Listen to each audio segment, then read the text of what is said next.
All right, ladies and gentlemen, before we get into this conversation real quick, I just wanted to sit out in my driveway and enjoy this nice evening weather. Um, Look, I don't want to say life of a disabled vet because that sounds just so, woo, it sounds treacherous. But a veteran with ailments, let me tell y'all, look, for those of you that are watching this short, you're gonna have to come to my YouTube channel to watch the full video. But I want to start off by saying, look, when you are out here dating, this is a Petty Pablo moment. All right, so when you're out here dating, marrying, or getting to know someone, make sure that person has a good sense of direction. And I mean, knowing how to get around, because there was this lady on the train. She got on the wrong train, and they kept saying, if you're going to certain stops, get off here because this train is not stopping at certain places. This woman was going to the airport. The conductor was explaining to her for over 5 minutes what train to catch, that this train wasn't stopping, and what to do. And this woman kept asking over and over and over again. So he had to keep repeating himself for her to whatever. And it was annoying me because he literally kept saying, odd numbers go north, even numbers go south.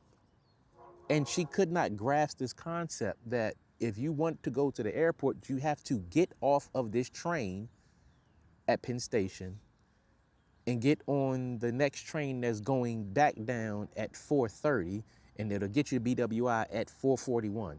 Now, getting back into this conversation about being a disabled vet, and again, I don't want to use that term because, look, if you are a veteran or if you are serving and you incur ailments and injuries that stay with you for a significant amount of time, you start feeling some kind of way. Now, over the years, especially the last couple of years with the current climate and the current administration and all of that stuff, there has been a stigma about veterans mooching off the system, getting too much money, whatever the case may be. And there I go with that, whatever the case may be nonsense. And I said I was not going to say that. I wish I would have had my Armada parked in here so my 360 King Media logo could be right behind me, but that's neither here nor there. Maybe another day I'll do that. But people really think it is a game. People really think that all veterans or most veterans are just playing the system and just getting money, and there's nothing wrong with them. I am here to tell you that let's just put it this way. Veterans are human. Military members are human. The thing about it is, we put expectations on ourselves higher than civilians put on us. What I mean by that is, many veterans never go or hardly ever go to the doctor while they're serving, sick hall or whatever. The reason being is we have this mentality that we are indestructible. And I need you to understand that. Just like the average man in life, they have a certain mentality or bravado about them that says, I cannot show signs of weakness. And I am here to tell you, for the longest time, I have done that very thing. For whatever reason, look, I have been serving since 91. I have taken 2 breaks in service. One after active duty before I joined the Maryland Army National Guard. And then when I got out of the Maryland Army National Guard, I had a small break before I went into the Maryland Air National Guard. And then I came back to the Army National Guard in, I think it was 2007, something like that.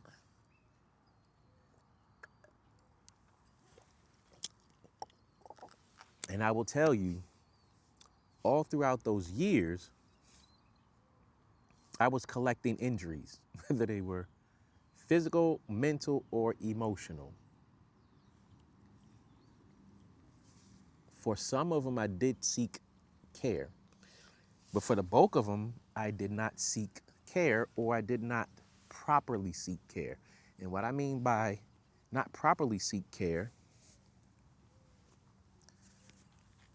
I was just looking at some medical documents earlier today, and I realized that I have a few claims that I can file. And I did not, because I did a poor job of looking through my military medical records. That is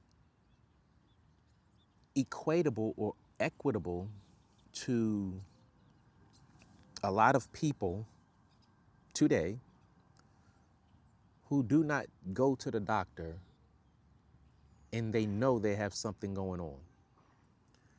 We hear about it all the time where, people have maybe fallen or they twisted an ankle or something like that, and they say, oh, I'll just wrap it up, put some ice on it, prop my leg up, and that will be that.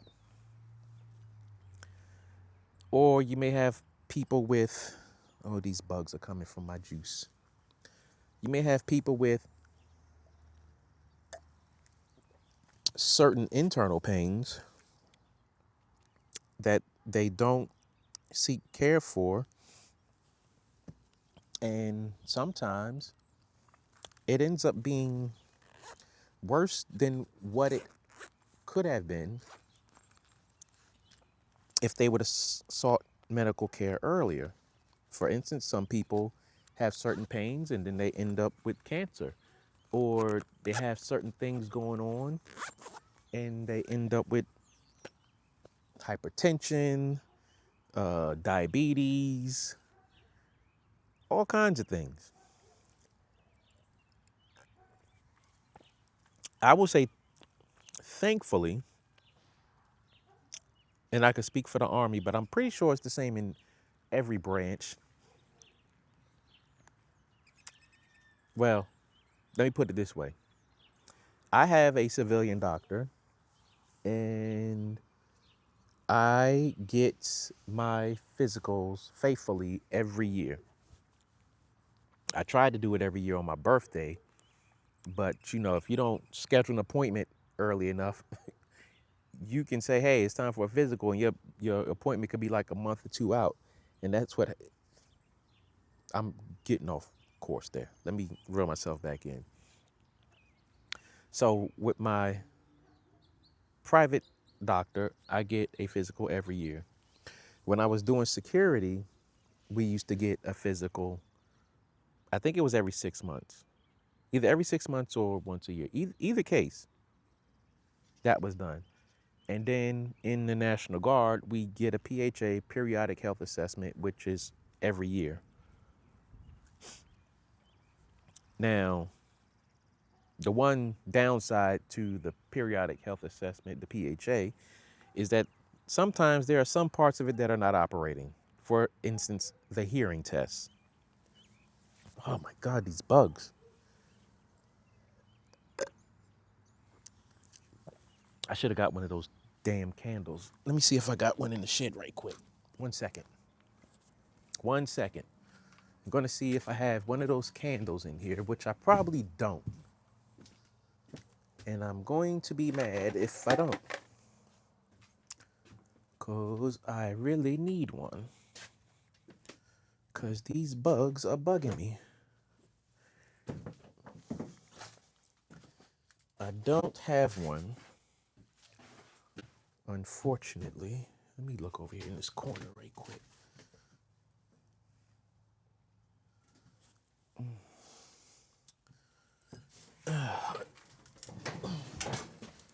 Oh, what do we got? What do we have here?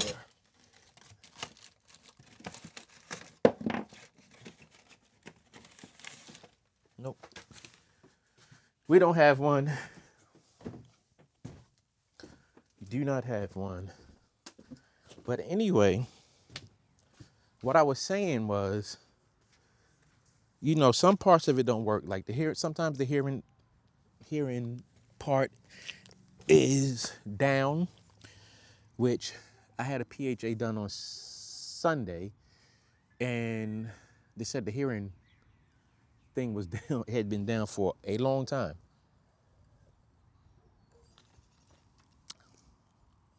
But let's get back to what the point of this video is.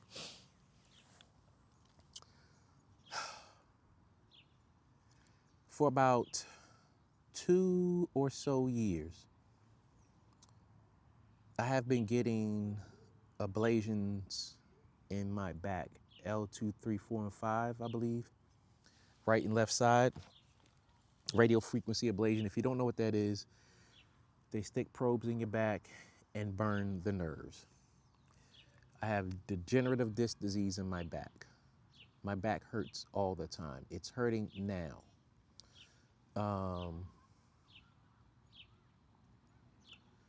The pain fluctuates up and down. Sometimes it's a 2, 3, or 4. Sometimes it's 7, 8. Sometimes it's 10. I have osteoarthritis in both of my knees. My knees hurt all the time.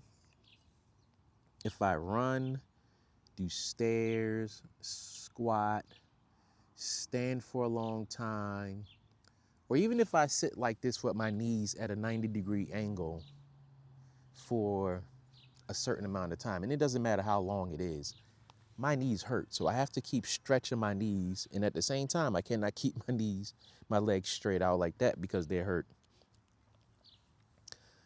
I tore both of my Achilles tendons in 2001. I tore the left one completely. It had to be surgically repaired. Then, and I tore it playing basketball, so trying to be physically fit. And then it healed up pretty good, and the doctor said it is good as new. I should never I should never tear it again. That's what I was told. Come 2002, playing basketball with the same guys, tore the right one. Playing, and they said, what happened? I said the same thing that happened last time. They say, nah, you joking. I was like, nope, tore it. Didn't tear completely. They put me in a cast, put me in a boot, and it healed. Whatever. Here's the problem. My Achilles tendons hurt. Ankles, whatever you want to call it. That whole area around between my lower leg and my foot hurts. If I stand too long, my feet hurt, my legs hurt, my knees hurt, my back hurts. So we got plantar fasciitis, and I can't remember what the other one was for the feet. Um, what else? I have tinea versicolor. That's like fungus on the skin or something like that. What else we have going on? I don't have my brace on right now because I need to give my hand some wiggle room, but I have decravane issue and tendonitis on this side. Last month at National Guard, and I said this in the previous video, I fell off of a 2-foot high step ladder. Like the step ladder was, yeah, about 2 feet. I can't do it because of this lens. You can't see the 2 feet, but it was probably, let's see if I can show you on my car. It was probably about this high, and I fell. Now, you may ask, how did you fall? Let me tell you. I made sure that the lockouts were locked out because I had stepped on it previously and it almost folded on me. So I made sure when I got off it, I made sure it was locked down. But my leg gave out on me. So now we have this radiculopathy with the nerve that runs down the leg. So we have that going on.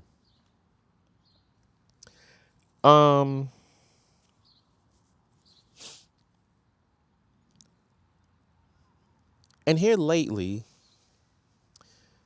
this whole part of my face, my cranium has been hurting. This morning when I was on the train, the light was hurting my eyes. And I'm not even finished yet. I also have sleep apnea, insomnia, and hypersomnia.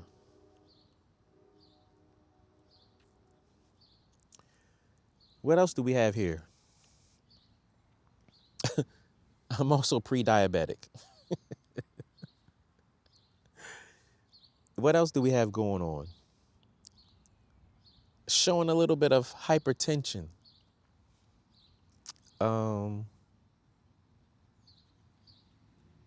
What did they say? Faulty glucose or abnormal glucose, something that they said.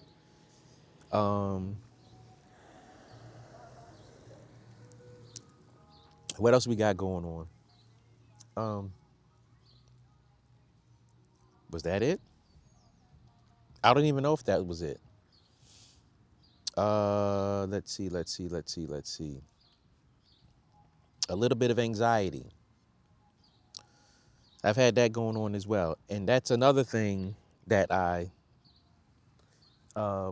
pulled out when I was looking at 2 medical records today. I pulled that out. So I smile every day. I laugh every day. Most days I act like there's nothing wrong because that's how we are designed as men and as military members. However, there comes a point where all of that goes out of the window. It literally goes out of the window because the one thing you cannot defeat, the same way you cannot defeat social media, you cannot defeat ailments and pain.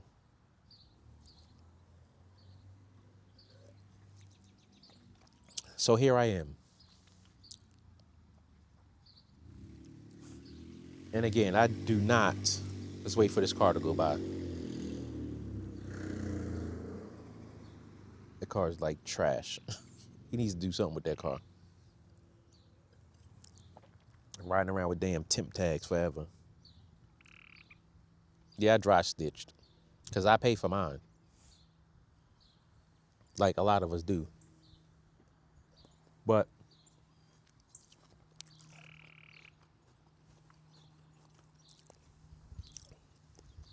Today, before I got off work, I was going to walk from work to the train station like I do probably like 2-3 times a week, depending on the weather, depending on the pain. Today, I just was not feeling it. And when I say I was not feeling it, I literally was not feeling it. The whole of my legs were hurting. My back was hurting.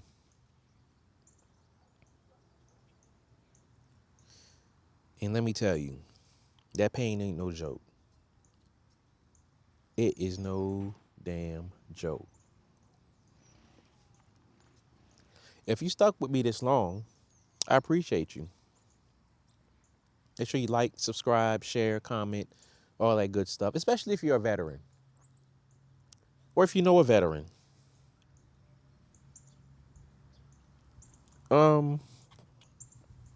Send them on over this way and see if they have any feedback, input, or anything like that.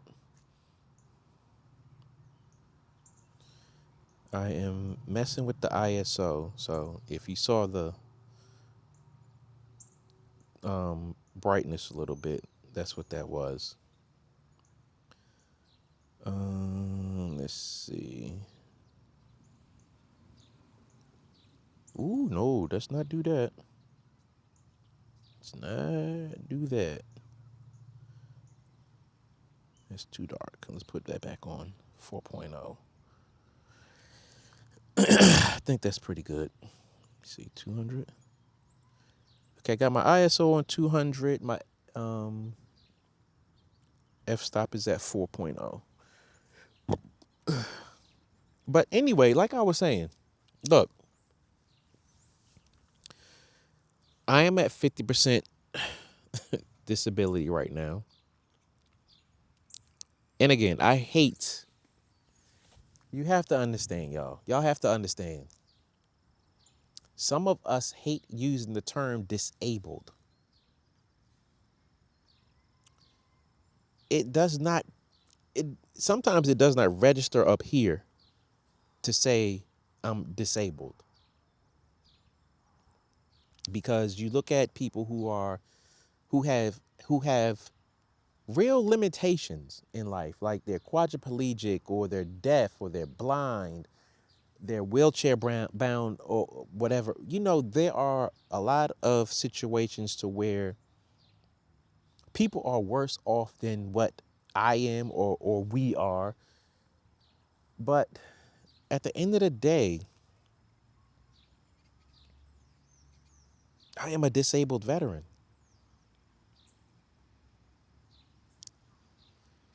The problem is I am having a hard time letting go. I am having a hard time folding up that uniform, putting it in a box and saying goodbye to that chapter of my life. That is difficult. Very difficult.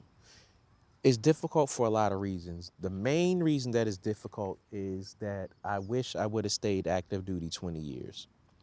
If I would have stayed active duty 20 years, I would have retired in 2021. And I would have been cool. I would have been cool if I would have stayed active duty 20 years. Because I would have went from 91 to 2021. Wait. No. My math is off. I would have went from 91 to 2011. That's what it was. Again, 91, 2001, 10 years.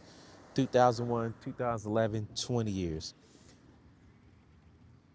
But I was young, made some bad choices, and here I am, chasing what I should have been chasing now at the age of 53 what I should have acquired, what was 2026, 15 years ago, had I stayed active duty, I would have reached my goal. My goal was to at least be a first sergeant or a sergeant major, or maybe even a warrant officer. But when I left active duty in 1995, I kind of threw all of that away. I didn't know any better. I didn't have proper guidance or, anybody imparting that wisdom on me. I made a lot of bad choices. And that weighs heavy on the mind. So that also feeds into the mental aspect of the disabilities. I don't know where that's going to fall in there, but that's what it is.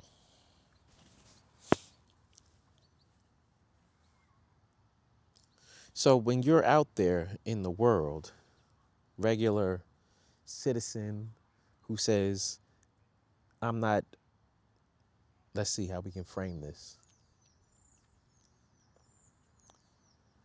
Depending on your background, you might say, I'm not fighting a white man's army. You may say you're anti-war. You may have religious beliefs that prevent you from serving. You may have a lifestyle that prevents you from serving. You may have made some bad decisions that disqualify you. Or you may have had a totally different path in life, and serving was just not it. The one thing I can say is most people out there do respect and appreciate those of us who serve.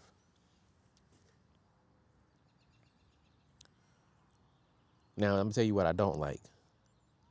What I don't like is those fake patriots. Like, you only want to serve if you have the option to go to war and kill people. Let me tell you something. You can't pick and choose when you want to be a defender of this country and the Constitution. That is something that you have to want to do. It's in you to do. And that is something that you have to be passionate about. It has to be something in you that puts you there. It's not for everybody. And I'm going to tell you off the rip, me serving is that I did not want to join. I promise you, I did not want to join. Let's raise this ISO up to, let me see. How'd that look? That looked pretty good. Yeah, because it's starting to get dark out here. And yeah, so it's starting to get dark out here. But anyway,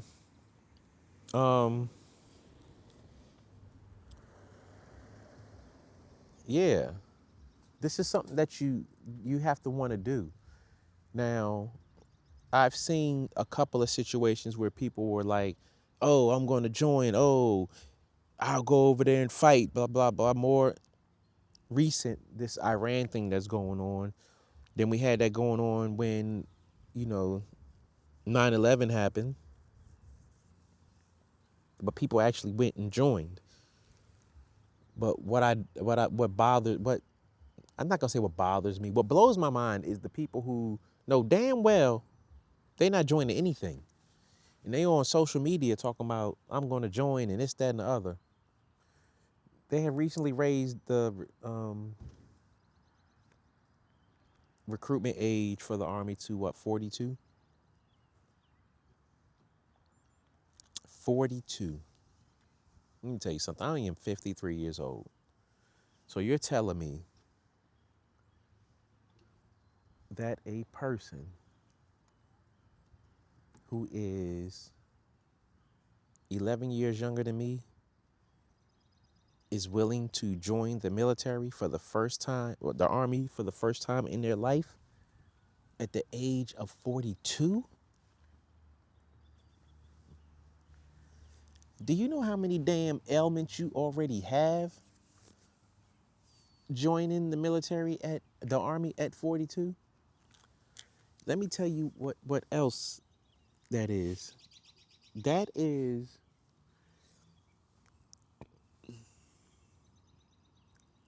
you that is a lowering of the bar of entry. That's what I'm going to call it. Now, of course, there are capable people out there at the age of 42 who are physically fit, mentally capable, emotionally capable to join at the age of 42. They're out there. They are out there. However, I can say for myself, oh, this battery is about to die. So I got to end this because the camera's beeping at me. But anyway, if I never joined and I was 42 years old, I wouldn't join. All right, this camera's about to die because it's really beeping at me. Look, I wanted to go on and on, but I need to end this anyway because I am at 32 minutes. Anyway, like, subscribe, share, comment. If you're a veteran, you have some feedback, drop it in the comments. If you know a veteran, direct them to this video. Give me some, conversation, discussion back and forth. And I will catch y'all in the next video. Peace, love. I'm a disabled vet. I'm out.